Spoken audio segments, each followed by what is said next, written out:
नमस्कार दोस्तों, स्वागत है आपका आज के इस पॉडकास्ट में जहां हम बात करते हैं विज्ञान, इतिहास और वर्तमान के बारे में। आज हम लेकर आए हैं एक ऐसे सवाल के बारे में चर्चा जो आपके दिमाग में कभी ना कभी जरूर आया होगा। और हाँ, वो सवाल है कि क्या हमारे जीवन का कोई मतलब है। तो रमन, मुझे तो ये सवाल बड़ा ही मुश्किल लगता है। क्या हम इंसान सिर्फ पैदा होते हैं, जीते हैं और मर जाते हैं, या हमारी जिंदगी का कोई बड़ा मकसद है?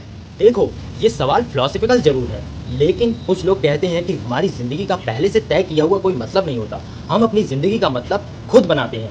इसका मतलब है कि अगर मैं एक आर्टिस्ट बनना चाहूँ तो मेरा काम होगा आर्ट बनाना।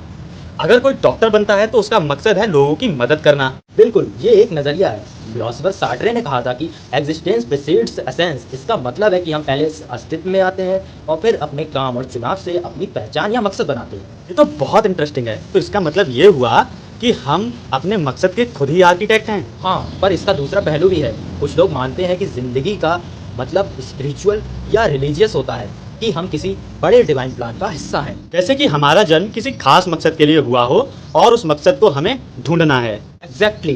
तो सवाल ये है कि क्या हमें मकसद ढूंढना चाहिए या खुद बनाना चाहिए।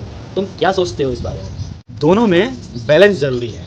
एक तरफ होते हैं हमारे खुद के सपने, खुद के गोल्स, जिन्हें पूरा करके हमें खुशी मिलती है, और दूसरी तरफ होते हैं हम जब किसी बड़े गोल के साथ जुड़ जाते हैं, जैसे समाज की सेवा करना या किसी का भला करना। तब हमें एक अलग ही संतुष्टि यानी कि सेटिस्फेक्शन प्राप्त होता है। तुमने सही कहा। शायद जिंदगी का मतलब एक ही नहीं होता, ये बदलता रहता है और हर इंसान के लिए अलग होता है। शायद मकसद को ढूंढना ही जिंदगी का मकसद है। बहुत गहरा पॉइंट है। तो दोस्तों, हम सिर्फ ये कह सकते हैं कि जिंदगी का मकसद सिर्फ एक सवाल नहीं बल्कि एक सफ़र है। कमेंट सेक्शन में हमें जरूर बताएं कि आपकी नज़र में जिंदगी का मकसद क्या है। मिलते हैं अगली वीडियो में, तब तक के लिए नमस्कार दोस्तों।